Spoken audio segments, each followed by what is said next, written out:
ప్రభుత్వ ఆసుపత్రులలో ప్రజలకు మెరుగైన వైద్య సేవలు అందించే దిశగా ప్రభుత్వం చర్యలు తీసుకుంటుందని జిల్లా కలెక్టర్ కుమార్ దీపక్ అన్నారు. జిల్లా కేంద్రంలో మాతా శిశు ఆసుపత్రిని సందర్శించి చికిత్స పొందుతున్న గిరిజన బాలికల వసతి గృహ విద్యార్థినులకు అందుతున్న సేవలను పరిశీలించారు. ఈ సందర్భంగా జిల్లా కలెక్టర్ మాట్లాడుతూ ప్రజలకు ఎలాంటి ఇబ్బందులు లేకుండా ప్రభుత్వ ఆసుపత్రులు, ప్రాథమిక ఆరోగ్య కేంద్రాలలో ప్రజలకు మెరుగైన వైద్య సేవలు అందిస్తున్నామని అన్నారు. కొంతమంది ఉద్దేశపూర్వకంగా కలుషిత ఆహారం తినడం వల్ల ఇలా జరిగిందని అవాస్తవాలు ప్రచారం చేసి గందరగోళం సృష్టించేందుకు ప్రయత్నిస్తున్నారని అన్నారు. మీడియా ప్రతినిధులు ప్రజలకు వాస్తవ సమాచారాన్ని అందించాలని సూచించారు. ఎవరైనా ప్రభుత్వంపై దుష్ప్రచారాలు చేస్తే కఠిన చర్యలు ఉంటాయని హెచ్చరించారు.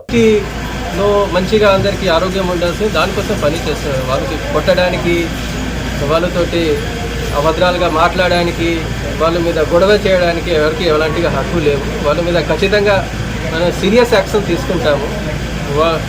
ఈ ఇద్దరు పాప గురించి ఇద్దరికి జ్వరాలు వచ్చింది, ఇన్వెస్టిగేషన్స్ కూడా అయిపోయింది. ఇప్పుడు మంచిగా ఉన్నారు. వాళ్ళకి సీజనల్ డిజీజ్ ఇప్పుడు ఉన్నాయి. ఆ మొత్తం వార్డులో ఐ థింక్ ఆ ఇద్దరితో పాటు ఇంకా 15 మంది జ్వరాలతోటి ఉన్నారు. ఎవరికి ఇంకా ఏమైనా డౌట్ ఉంటే అంటే హాస్టల్ పేరు చెప్పాలి, మనం వస్తాము.